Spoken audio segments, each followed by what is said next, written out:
Thank you, Katie. This is Katie Dees. Welcome to Unity of Wilmington's hybrid Christmas Eve service. If you're online, I invite you to leave your name and say hello, because we're happy to have you online. I'll come back later tonight and say hello back. And for those of you who are in the room, welcome. We appreciate you. This is a sacred service, a time to celebrate the birth of the Christ that is within us, to recognize who we are and what we are. And we know beyond a shadow of a doubt that you are a beloved expression of God. We know that you are here for a holy purpose. And we know that we are always in the right place at the right time right now. This is the only moment we have. Let's live it fully and celebrate it joyfully. I'd like to open us with prayer tonight. So tune in. I'm going to keep my eyes open. You can keep your eyes open or closed, whatever you'd like to do, but tune into that place within you that experiences your divinity. And take a breath into it. Breathing helps us to recognize that we are truly inspired. And as we are inspired in life, as we know who and what we are, created in the image of and as the likeness of God, as we open our hearts to love, then as we do that, we radiate love to each other, and we're more able to be the presence of love in this world, which is what Christmas is about, being that presence of love, that presence of light, that presence of God in every moment of every day. And so it is tonight especially, and so we let it be. Amen. Thunder rumbles in the mountain passes, and lightning rattles the eaves of our houses. Flood waters await our avenues. Snow falls upon snow to avalanche over unprotected villages. The sky slips low and gray and threatening. We question ourselves. What have we done to so affront nature? We worry, God. Are you there? Are you really there? Does the covenant you made with us still hold? Into this climate of fear and apprehension, Christmas enters. Streaming lights of joy, ringing bells of hope, and singing carols of forgiveness high up in the bright air. The world is encouraged to come away from rancor, come the way of friendship. It is the glad season. Thunder ebbs to silence and lightning sleeps quietly in the corner. Flood waters recede into memory. Snow becomes a yielding cushion to aid us as we make our way to higher ground. Hope is born again in the faces of children. It rides on the shoulders of our aged as they walk into their sunsets. Hope spreads around the earth, brightening all things, even hate, which crouches breeding in dark corners. In our joy, we think we hear a whisper. At first, it's too soft, then only half heard. We listen carefully as it gathers strength. We hear a sweetness. The word is peace. It is loud now. It is louder, louder than the exploding bombs. We tremble at the sound. We are thrilled by its presence. It is what we have hungered for. Not just the absence of war, but true peace, a harmony of spirit, a comfort of courtesies, security for our beloveds and their beloveds. We clap hands and welcome the peace of Christmas. We beckon this good season to wait a while with us. We, Baptists and Buddhists, Methodists and Muslim, say, "Come, peace." Come fill us and our world with your majesty. We, the Jew and the Jainist, the Catholic and the Confucian, implore you to stay a while with us so we may learn by your shimmering light how to look beyond complexion and see community. It's Christmas time, a halting of hate time. On this platform of peace, we can create a language to translate ourselves to each other. At this holy instant, we celebrate the birth of Jesus Christ into the great religions of the world. We jubilate the precious advent of trust. We shout with glorious tongues at the coming of hope. At all the earth's tribes loosen their voices to celebrate the promise of peace. We, angels and mortals, believers and non-believers, look heavenward and speak the word aloud, peace. We look at our world and we speak the word aloud, peace. We look at each other and then into ourselves, and we say without shyness or apology or hesitation, peace, my brother. Peace, my sister. Peace, my soul.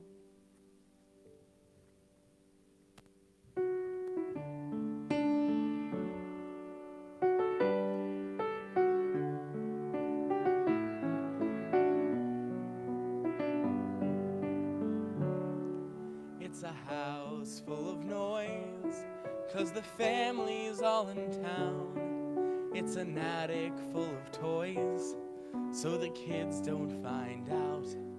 The smell of cookies in the oven, it's a slow dance in the kitchen.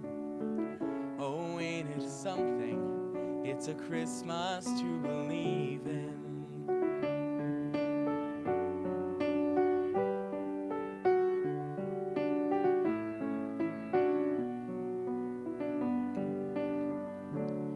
It's making angels in the snow. It's a mistletoe kiss. It's an empty seat at the table to remember who we miss. It's a candlelight carol. It's a grateful choir singing. Oh, hark the herald. It's a Christmas to believe in. More than just a Merry Christmas, I'm wishing you a Christmas to believe in, where the moments turn to memories, and years from now you'll close your eyes and see them. More than just another busy season, I'm wishing you a Christmas to believe in.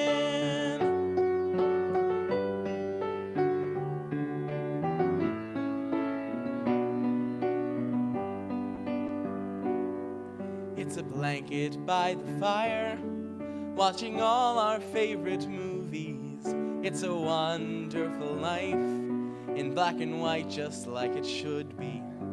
It's Salvation Army bells, hear them ringing to remind us there's a world that needs our help. May compassion come and find us. It's more than just a Christmas, I'm wishing you a Christmas to believe in, where the moments turn to memories, and years from now you'll close your eyes and see them.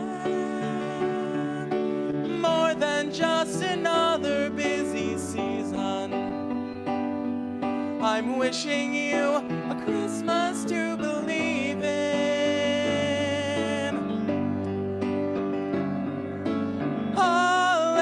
Hallelujah, we believe in Christmas.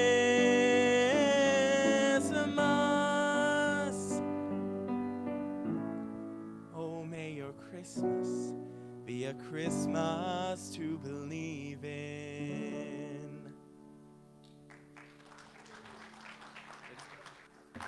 Thank you, Max. Thank you, Katie. So, what kind of Christmas do you want to believe in? Do you want to believe you can dream of that white Christmas or that warm Christmas? Okay.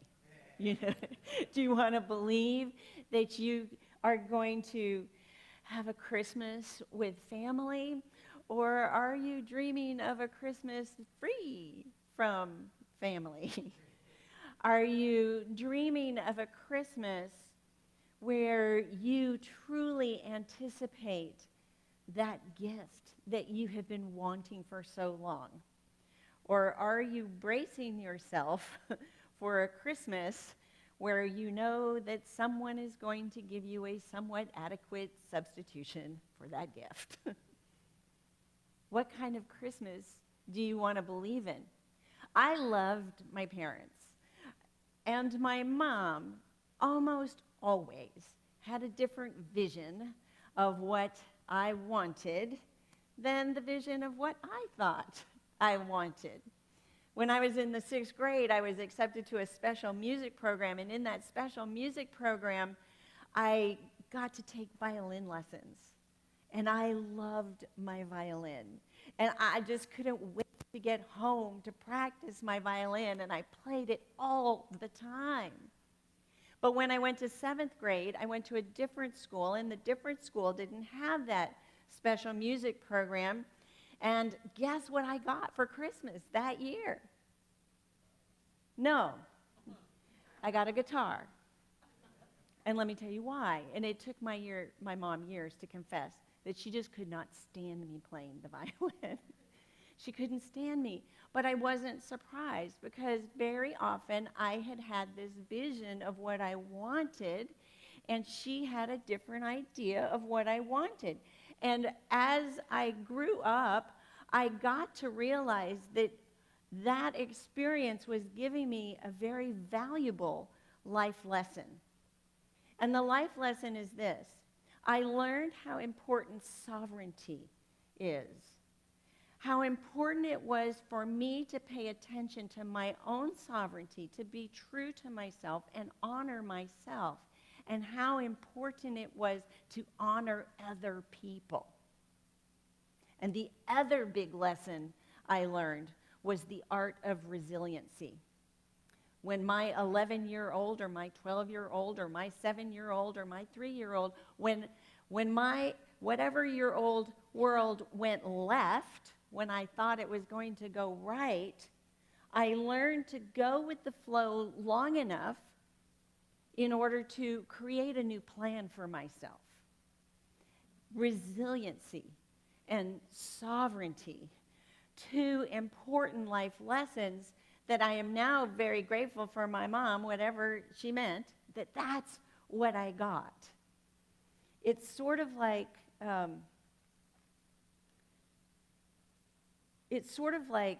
dating. And you're like, what? Now she's turned left and we thought we were going right. But sovereignty and resiliency especially are like dating. You get your mindset on the enjoyable evening that you're going to have when you go on this date, and you have a different kind of evening. You don't give up on dating, you just give up on that date. You know what I mean? It's like when you go shopping for a car. Earlier this year, I was ready to buy a new car. And I did all this research, and I decided that I was going to buy an Audi. So I went to the Audi dealer. I test drove that car, and I knew that that was not the car for me. So I didn't give up on car shopping, but I did give up on that Audi. And I'm happier because of resiliency. It's like don't give up on life. Don't give up on life because you have one crummy experience, and don't give up on Christmas because you've had 12 crummy Christmases. Just, don't give up. Be resilient. Find what it is in yourself that you need to do in order to honor yourself, to find that sovereignty, and then honor the sovereignty in other people. I'm just trying to think of where I'm going to go next. So, Sovereignty. Sovereignty is honoring the choices that other people make to the best of your ability. And sovereignty to yourself is really taking a look on your inside and tuning into your inner guidance and saying, yes, this is the direction that I think I want to go in. I'm going to engage in my spiritual practice. I'm going to apply spiritual principle to the best of my ability. But the art of resilience actually comes in two parts. And the first part is accepting what is. The first part is really accepting what is, because to expect a different experience is actually a futile effort. I've only had asthma once in my whole life, and it was when I was studying to become a licensed Unity teacher. So not only had I grown up in Unity, putting these principles into practice, but now I was like really getting deep into the practice of Unity and putting these spiritual practices into my life. So I went to my instructor and I said, my asthma is not real and I am not suffering from it. Like the Force or something. My asthma is not real and I'm not suffering from it. Now, I could hardly breathe without wheezing. I was like, my asthma not real. And she looked at me and she said, do you have asthma? And my eyes got really big and my voice got really small. And I said, yes. And then she said, admit it. Admit it and begin your healing work. Charles Fillmore, the co-founder of Unity, says what you have to reveal what needs to be healed. So you have to acknowledge that what is going on in your life. You've got to reveal it, because when we try to hide it and pretend it's not there, it is an incredible physical, spiritual, emotional, spiritual. It's all of those things. It's this huge effort. We're using all of our efforts to pretend something's not there. Secrets make us sick. Secrets lead to dis-ease. And when we are willing to reveal whatever's going on in our life and accept it, then we have all of this space. So part one about resiliency is accepting what is. And then part two of resiliency is, with all that free time, because you're no longer pushing against the tide, you're no longer trying to tell the sun not to come up in the east, with all your freed up time and effort, then you can spend that time revisioning and recalibrating your consciousness. So I don't want you to miss this. Number one, accept what is. Number two, revision and recalibrate your consciousness. Because we can take the time, if we're not pushing up and denying what's going on in our life, we can take that time to say, wow, you know, is a guitar what I really want? You know, it might be what I really want, but let me think about what I really want. What I really want to do is make music. I'm going to revision, so I'm going to revisit my inner guidance. I'm going to honor my own sovereignty. I'm going to revision and get clearer and clearer about what I really want. And then, this is the part I don't want you to miss, the consciousness. Recalibrating our consciousness so that we have the consciousness that's expanded enough to receive our good. Emmett Fox, who was a New Thought minister in the early 20th century, said, we can only demonstrate according to our consciousness.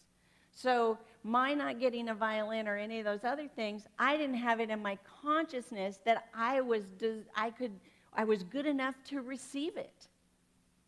So what's in your consciousness and making those shifts in our consciousness is really the most important part about resiliency, because we can stand up, we can bounce back, but when it comes to accepting the good that is, we have to make those shifts in our beliefs, we have to make those shifts in our thinking, we have to be open to new ideas, we have to be open to shedding light, to bringing light to our darkness. Oh boy, doesn't that sound like fun.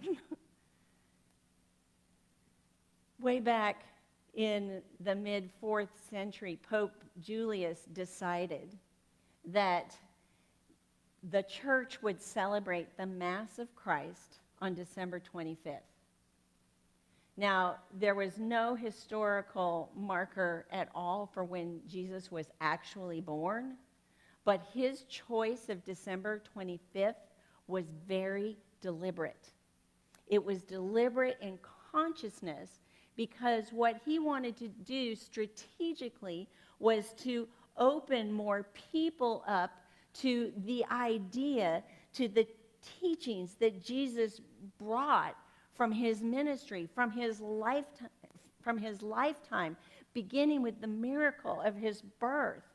And so he strategically, in consciousness, chose December because the Roman Empire, the official religion of the Roman Empire, celebrated Saturnalia at that time, which was also a strategic move in consciousness because it linked back to the Greek festivals and the Persian festivals and the Egyptian festivals, all happening for thousands and thousands of years in the month of December. They were festivals of light. They were celebrations of leaving the darkness behind, leaving our old ideas and our old consciousness behind, and recalibrating our consciousness to experience the light, the dawning, the understanding that the teachings of Jesus could bring into our lives, to open ourselves up to that kingdom of heaven. So light for thousands of years has been celebrated. And why? Because it is a symbol of life-giving force. We celebrate the sun as light because it nourishes the plants, which in turn nourish the animals, both of which in turn nourish humankind. We appreciate the light of the moon because it is what initiates the movements of the earth. We appreciate the light of the stars because they give us guidance in our navigation. We appreciate the light of the fire because it keeps us warm at night. Light has been a symbol for so long in humanity. It's actually a part of our DNA. It is something we respond to. Our whole body responds to with joy and peace and comfort and celebration. If you just think about light as a symbol or a metaphor in our English language, we use words about light all the time. Like, I see the light. I see the light at the end of the tunnel. Let's shed some light on this. One of the most powerful affirmations and statements we learned from Jesus was, I am the light of the world. We, as humanity, have that same light within us. We are illumined beings.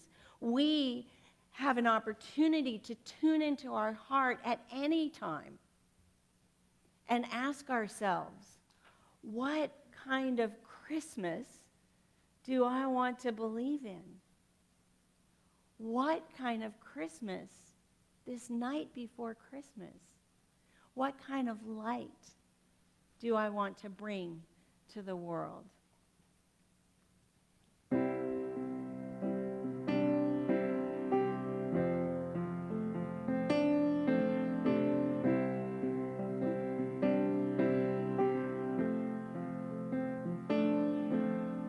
Children carry through the streets a brightly painted star.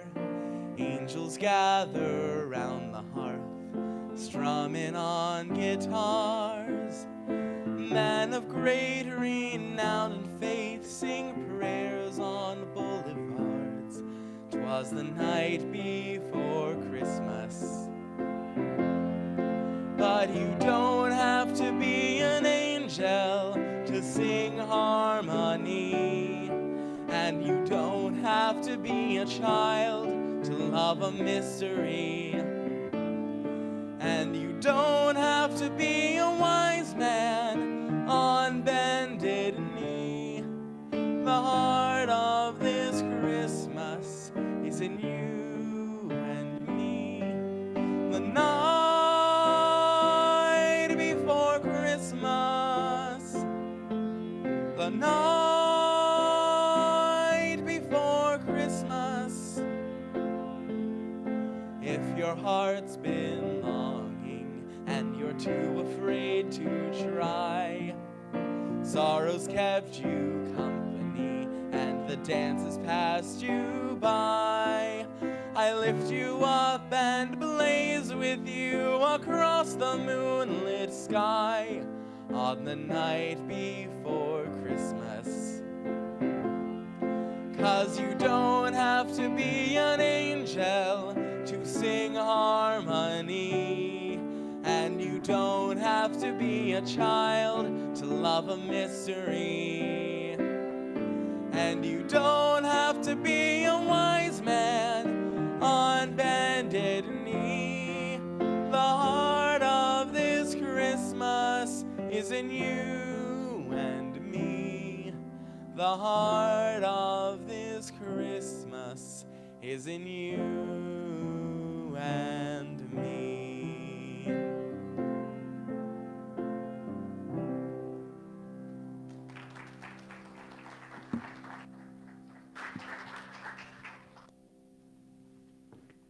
Let's take a moment and move into a time of meditation. Begin with the breath. And as we start, see if you can feel your heart. And if you cannot feel it from the inside, give your body a little gift and touch your heart from the outside. Allowing yourself to bring your attention, our awareness is our attention, into that area. From our heart. From our heart. What does your heart most desire this Christmas? What do you feel like is missing? What do you feel like you simply would like to have expanded, that you want more of? Let your heart answer. Let your heart guide you into what you do desire, what your next step is. Let your heart lead your mind. And then let your mind connect with your heart. From heart to mind to heart, like an infinity sign. An infinity sign that's opening up, expanding consciousness and awareness, allowing us to move past that place inside of us that thinks it should be one way, to allow us to truly see how it is, and then to apply the principles that we live and hold in our hearts and our minds with an intention and an elevated feeling, to bring into our consciousness that which is deep within us, so that we can hold it moment to moment, day by day, until we know beyond a shadow of a doubt that that desire is demonstrating. And we can do it joyfully because we have the faith, the hope, the love, the intelligence, the zeal, and the wisdom to bring it forward in our lives. Feel your heart. Feel your heart. Let your heart lead you and guide you to that next step in your life. The birthing, the awakening, and the coming into truly living in the divine nature that is you. And then begin to come back into this room, into this consciousness with a breath. Continuing to feel your heart and knowing that your desire is placed there especially for you. And celebrate that desire. We're going to invite you to listen from your heart space to the reading of the Christmas story.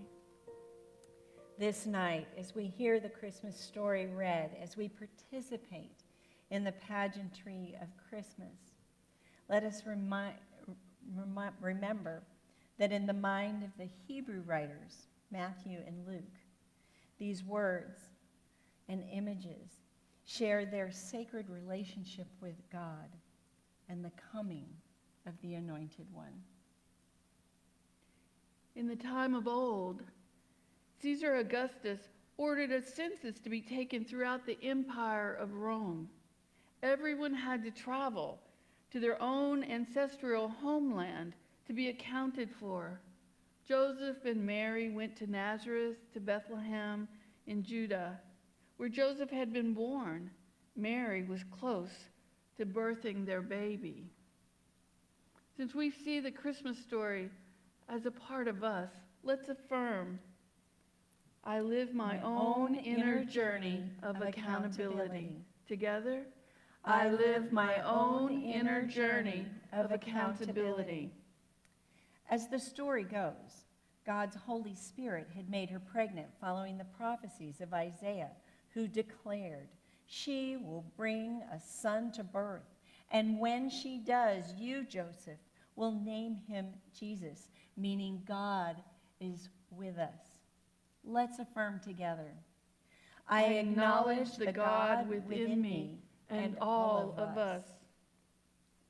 The time came for Mary to give birth to her child, a son, her firstborn. She wrapped him in a blanket and laid him in a manger because there was no room in the inn. Let's affirm, I give birth to the light of God within me. I am wrapped in love. On the night of Jesus' birth, a star appeared in the east, leading the wise men until it hovered over the birthplace of Jesus, a stable surrounded by the beauty of the night, the light of the star illuminating the love that was present in the moment. Let's affirm, love is present in me, and I give the gift of the wise men. The wise men could hardly contain themselves. They had arrived at the right moment. They entered the stable, looked upon the face of Jesus snuggled in Mary's arms. Overcome with joy, they kneeled in honor. Let's affirm, I honor my own Christ light. At the same time, there were shepherds in the surrounding fields tending their sheep. Suddenly, just as the night had been illuminated for the wise men, the same light shone forth for the shepherds, and an angel of the Lord appeared, saying, don't be afraid. I come with great news. It is a joyful event, a birth of the one who has been called the Messiah. He is here. Look for a baby wrapped in swaddling cloth and laying in the manger. Let's affirm together. The light within me illumines my path. Imagine the dark night, dark except for the illumination of a star. Angels are singing, glory to God in the heavenly heights, peace to all men and women who see the light. The shepherds went forth to see the baby Jesus. And when they found Mary, Joseph, and the baby, they shared their experiences, and Mary held these stories in her heart, all together sharing the goodwill and the love of the moment. Let's affirm, glory to God in the highest, peace on earth, goodwill toward all. All, to all, to all. That means you and me. Here's one for you. Here's one for me. Does everyone have a candle? Okay. So there's some protocol, and I go through the protocol every year. But if this is your first time with us at Unity of Wilmington, the first thing you do is you take off your affirmation. Each affirmation is different. It's a blessing. It's a gift for you. Somehow you got the right and perfect affirmation for you. So put it in your pocket, put it in your pocketbook. That is for you to do with what you do with all your affirmations. Tape it on the bathroom mirror. Okay, so I'm going to light the candle. The candle that is lighted stays upright. The candle that's not lighted comes in horizontally. See? And that way we don't get wax anywhere where wax is not supposed to be. One of the things we'd like to do this year is to invite everyone to come into a circle. And I believe that in the room we can have a circle going right through this aisle around the back and come here. So if you would be willing to stand up and find your divinely appointed place in the circle. Big enough, right? Big enough. So you at home, imagine yourself, or wherever you are watching this video, imagine yourself with a halo around you. That is your circle. That is your aura. Max, if you want to come just a little bit And David, would you come closer, please? closer. Then we can have the right and perfect spacing. All right. Chris, would you change the slide, please? So as you move to light the candle, we're going to go in one direction, and Mindy's going to start it with Max. She's going to say, I see the light of Christ in you. And Max, we would like you to say, I am the light.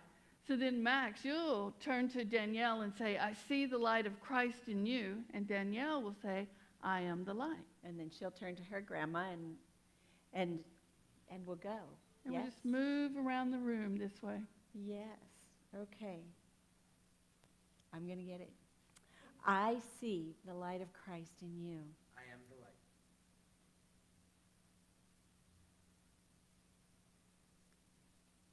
I see the light of Christ in you.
I am the light.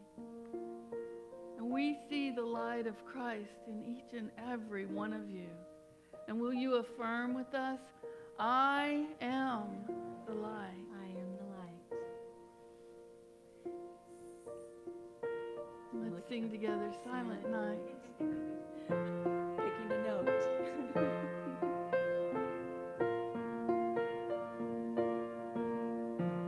Silent night, holy night, all is calm, all is bright, round yon virgin mother and child.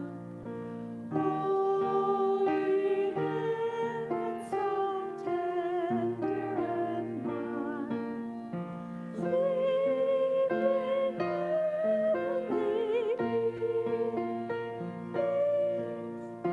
sleep in heavenly peace.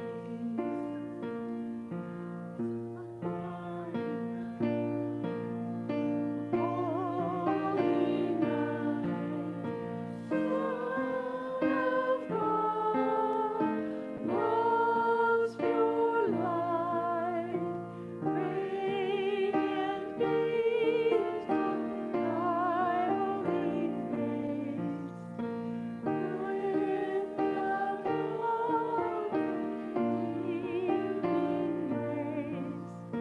Please us, Lord, at thy birth. Jesus, Lord, at thy birth. Thank you so much for joining Unity of Wilmington this Christmas Eve and shining your light, not only tonight, but always. You are an amazing, resilient, and sovereign light. Thank you for being here. We do have an offering basket in the back, and if you are online, you're welcome to go to our website or find us on Venmo or mail us a check. But mostly, thank you for being Unity of Wilmington. You are the light. Merry Christmas.